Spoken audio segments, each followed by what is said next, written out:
Alors, on va s'arrêter un instant sur ce projet Moringa avec celui qui en est l'un des initiateurs, en tout cas ici depuis Israël. Ezra Banoun, bonsoir. Bonsoir. Vous êtes ingénieur spécialisé dans le domaine de l'eau et vous êtes également maître de conférence à l'Institut international de management de Galilée. On vous a déjà reçu pour d'autres initiatives. Dites-moi depuis quand vous avez commencé à vous intéresser à cet arbre, au Moringa précisément. Il y a de cela 5 ans, j'ai commencé par faire des cours-conférences au département francophone de l'Institut de Galilée, où je recevais à chaque fois, plusieurs fois par an, une vingtaine de cadres supérieurs, ingénieurs, en essayant de répondre à leurs questions. Et leur question principale était comment tirer la leçon de ce qu'a fait Israël en sortant d'une situation extrêmement difficile quand il a été créé, et en devenant, 70 ans plus tard, un pays développé parmi les 37 pays les plus développés du monde. Et ce qu'ils voulaient savoir, c'est comment eux pourraient tirer parti de cette expérience, de cette approche dans leur façon de faire. Ouais. Dans les pays d'Afrique, ce sont des ingénieurs venus d'Afrique. Soit pays d'Afrique francophone, soit Hawaï. D'accord ? Pas Hawaï, excusez-moi, Haïti. Haïti, pas d'accord. pareil. Bien. Et le problème est celui-ci, c'est que le système de fonctionnement des États africains est un système dans lequel ils exportent toutes leurs matières premières et ils importent tout le reste. Et conclusion, ce n'est pas un système de développement durable. Et donc, ce que j'ai essayé de faire, étant donné que je m'occupais des problèmes de l'eau, de la désertification, de l'agriculture, leur ai dit ceci, c'est que tous les pays qui se sont développés, et pas seulement en Occident, mais aussi dans les pays communistes, ont commencé par le développement d'une agriculture indépendante et riche. C'est l'agriculture qui a financé, en fin de compte, les investissements industriels. Et ce qui s'est passé aussi en Israël, on peut dire, puisque le pays a commencé avec l'agriculture au début. Israël, au départ, a suivi le cheminement d'autres pays, et en particulier des pays communistes. D'accord, avec le modèle du kibbutz, effectivement. Exactement. Non, pas seulement le kibbutz. Toute l'organisation d'Israël était fondée sur les syndicats, sur la propriété, etc. Et donc, l'idée était que l'on va créer une richesse au parti de l'agriculture, mais qu'on va l'investir dans l'industrie qui va être une industrie collectivisée. D'accord ? Le changement a été en 1979, mais c'était un changement brutal, mais c'était après une période dans laquelle il y a eu un premier développement assez important.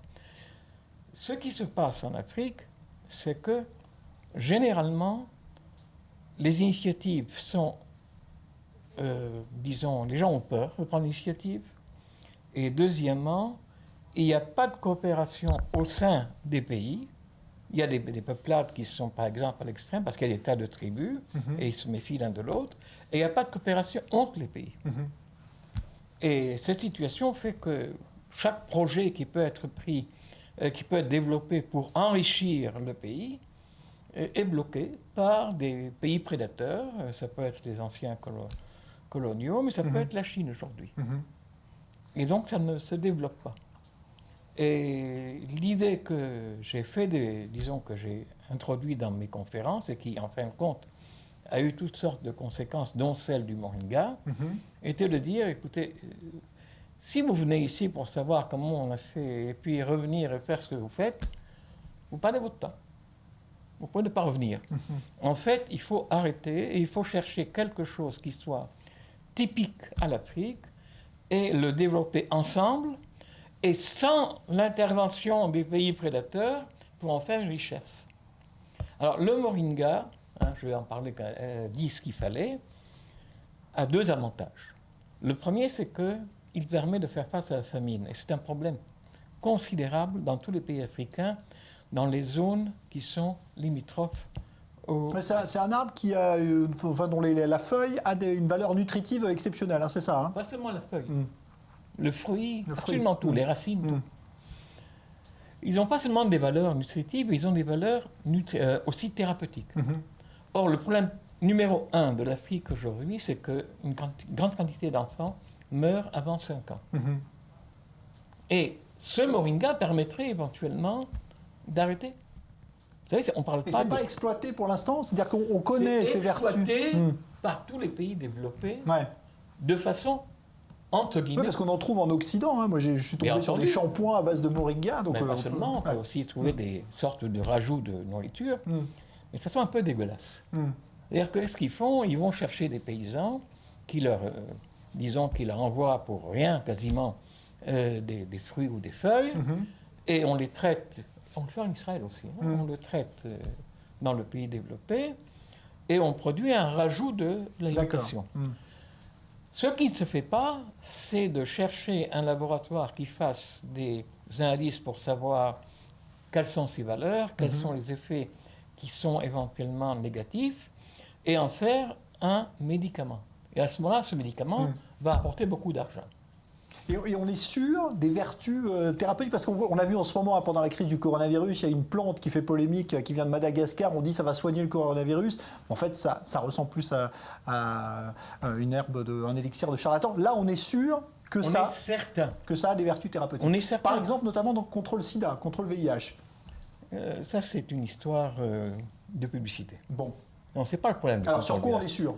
On est sûr sur la nourriture, on est sûr sur le fait que, par exemple, il y a des vitamines, il y a toutes sortes disons, c'est l'anticoagulant, par exemple, il évite des maladies, des choses de ce genre. Bon, point. Donc ça, c'est certifié, et on pourrait l'utiliser. Si jamais on fait la comparaison avec tout ce qu'on a actuellement à disposition comme du médicament qui est à la fois nutritionnel et thérapeutique, c'est le meilleur. Il n'est pas seulement en Afrique, il y a aussi en Amérique du Sud, dans tous les pays qui sont comme les pays. Maintenant, ce qui s'est produit, c'est que dans le cours conférence dont je vous parle, dans lequel j'ai connu le professeur Nzi. Alors voilà, Kwasi qu'on voit en photo derrière vous, qui est en Côte d'Ivoire, et qui lui est donc un petit peu votre correspondant sur place et qui serait disposé, lui, à aider justement au développement industriel. C'est beaucoup plus compliqué que ça. Je leur ai dit, écoutez, et ils ont dit comment commencer. J'ai dit qu'en Israël, tout commence par une initiative individuelle. Et qu'il ne faut pas avoir peur de prendre une initiative individuelle et à ce moment-là, de chercher à avoir des gens qui vous aident. Et lui, un professeur de mathématiques et d'économétrie très connu, avait pris l'initiative, il y a de cela quelques années, de chercher à développer le maïs de façon industrielle, de façon, disons, avancée, dans la Côte d'Ivoire, et donc il est devenu le président de l'organisation des agriculteurs qui développent le maïs. D'accord? Il avait donc une certaine expérience agricole. Il a dit, moi je suis prêt à prendre, mais il faut m'aider. D'accord? Et immédiatement, Jimmy l'a mis en rapport avec une autre personne qui s'appelle Kevin. Je crois que c'est Bredrago, je ne suis pas sûr de... Oui, c'est le nom que vous aviez sur le... Voilà. Qui lui a quelque chose d'exceptionnel parce qu'il a un centre d'essai avec beaucoup de surface. Et il est donc du Burkina Faso. Et lui, immédiatement, Kevin lui a dit, je suis d'accord, c'est le couple de départ. Et ils ont donc commencé à essayer de chercher, parce que c'est une plante qui a énormément d'espèces. Ils ont cherché l'espèce la plus adaptée, du point de vue de ses qualités, disons, nutritionnelles, etc. Et puis, la plus adaptée au niveau de la possibilité de la produire de façon industrielle à bon marché, et avec une irrigation du genre goutte à goutte, etc. Et ils l'ont fait ensemble. Mais en même temps, nous avons, fait un appel à tous les anciens alumni, et ils se sont raccordés au fur et à mesure. Donc il y a plusieurs pays d'Afrique qui sont sur ce dossier, on va dire, du développement industriel du moringa. Mais ce ne sont pas des pays. Parce qu'ils ont peur de leur gouvernement. Donc ça passe... ce sont des individus ou des agriculteurs qui travaillent avec eux et chacun lance des idées. D'accord? Et le projet avance, c'est extraordinaire.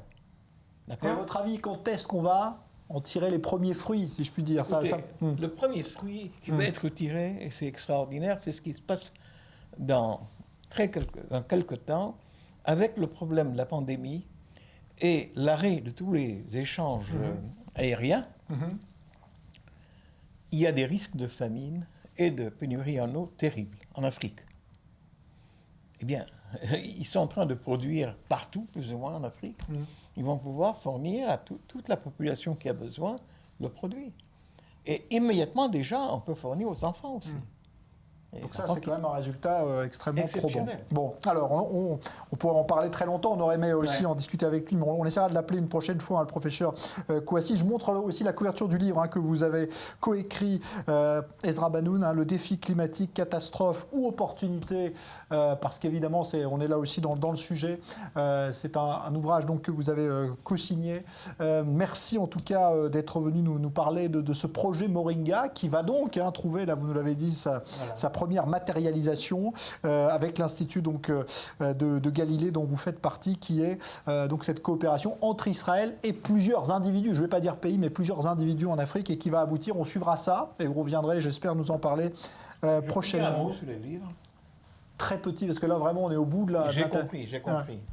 Écoutez, ce livre, pour tous ceux qui veulent comprendre la révolution qui est en train de se produire suite au changement climatique dans le monde entier, est essentiel, parce que c'est un sujet dans lequel le nombre de fake news et, disons, de mystification pour des raisons de manipulation politique est énorme. Est énorme. Je vous promets que je vous réinviterai, vous viendrez nous en parler plus longuement. Bien, merci avec plaisir. Ezra Banoun, merci beaucoup.